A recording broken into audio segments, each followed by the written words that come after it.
Olá, querido estudante. Bem-vindo à aula 9 de Física do projeto Preparar FMM. Nas últimas 4 aulas, nós estudamos os conceitos de posição e velocidade. Hoje nós vamos iniciar o estudo dos movimentos variados ou uniformemente variados, que é o caso da aceleração média e da queda livre. Vamos nessa?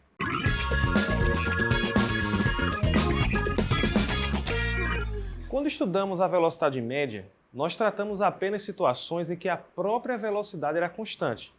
Isso é, ela não mudava. Em outras palavras, imagina a seguinte situação. Imagina que um móvel iniciava uma trajetória, um caminho qualquer, a uma velocidade de 10 metros por segundo, por exemplo.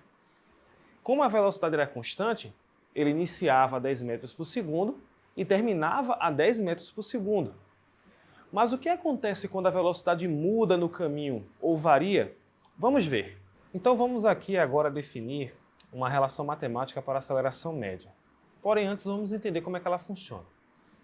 Então imagine aqui uma trajetória, com 2 pontos, inicial e final, e que um móvel vai passar se deslocando por ela.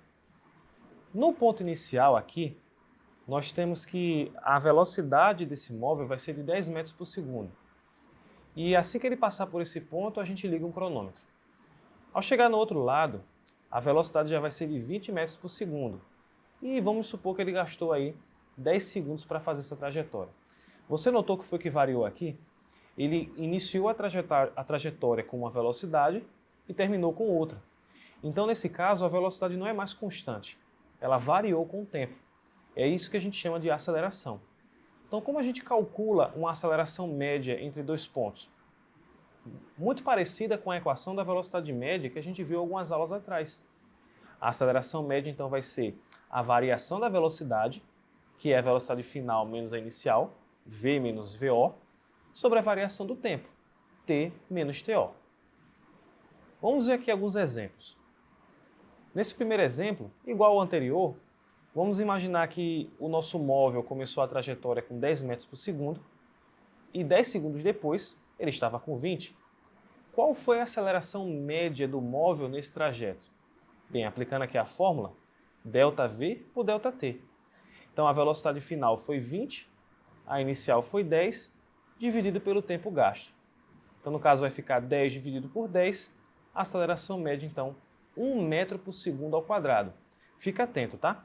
A velocidade média a gente mede por metros por segundo. A aceleração, metro por segundo ao quadrado.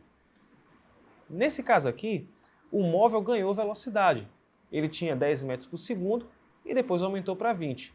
Quando o móvel ganha velocidade, chamamos o movimento de acelerado. Vamos ver agora um outro exemplo. Agora aqui na mesma trajetória, vamos imaginar que o móvel ele tinha 20 metros por segundo de velocidade e passado um tempo, ele diminuiu para 10. Ele pisou no freio, por assim dizer. Qual vai ser a aceleração então? De novo, a gente aplica aqui a fórmula, ΔV por ΔT, mas aqui um detalhe. A velocidade final é menor que a inicial. A final foi 10, a inicial foi 20. Fazendo 10 menos 20, nós vamos ter menos 10. Menos 10 dividido pelos 10 segundos, menos 1 metro por segundo ao quadrado. Fica atento, tá? A aceleração também pode ser negativa.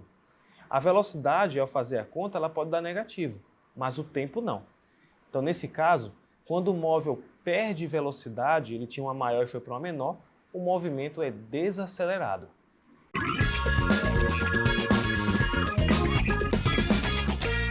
O movimento de queda livre também é acelerado, porque ele envolve uma grandeza chamada aceleração da gravidade. Esta aceleração é fruto de uma força de atração gravitacional que a Terra exerce sobre os corpos.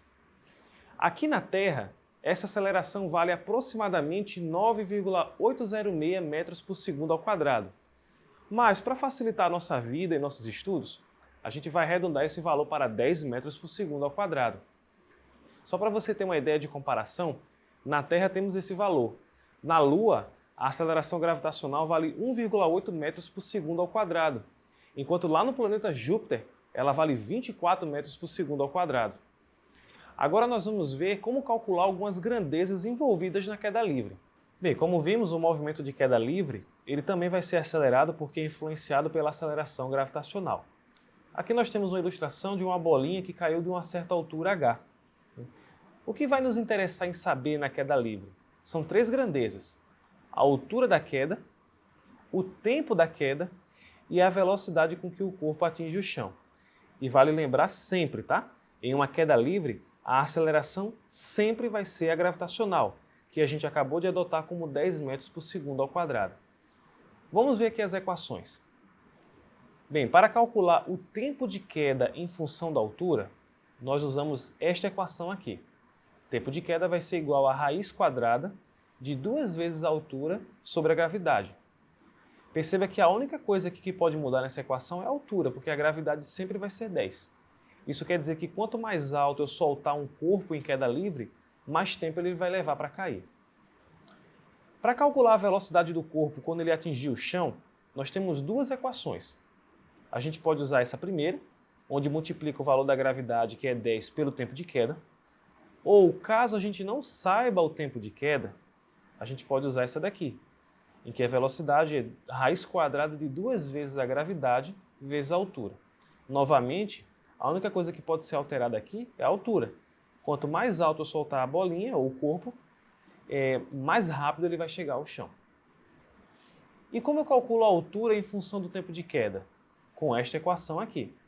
Gravidade vezes o tempo de queda ao quadrado dividido por 2. Novamente, a única grandeza aqui que pode variar é o tempo, já que a gravidade é 10 sempre. Vamos ver um exemplo? Ao soltar uma bolinha de um mirante, uma estudante mediu 10 segundos até ela atingir o chão. Qual é a altura do mirante? E com que velocidade a bolinha chegou ao chão? Vamos calcular então primeiro a altura. Então, como a gente viu agora há pouco, a altura pode ser calculada pela gravidade multiplicada do tempo ao quadrado dividido por 2.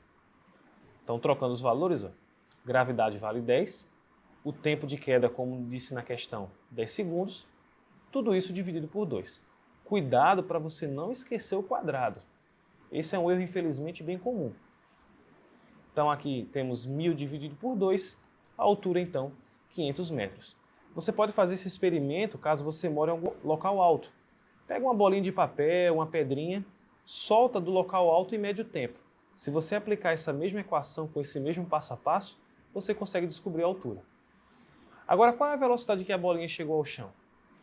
Vamos usar essa equação aqui, raiz quadrada de 2gh, trocando os valores, g vale 10, h, como a gente calculou, 500 metros. Nós vamos ter então raiz quadrada de 10.000, que é igual a 100 metros por segundo. Se você estivesse perguntando, e se eu usasse outra fórmula, será que daria o mesmo resultado? Vamos testar. A outra fórmula que a gente aprendeu para calcular a velocidade é esta: gravidade vezes o tempo. A gravidade vale 10, o tempo de queda, conforme o enunciado disse, 10 também. Se você fizer a conta, chega no mesmo resultado. A gente fica por aqui hoje. Bons estudos, até a próxima aula!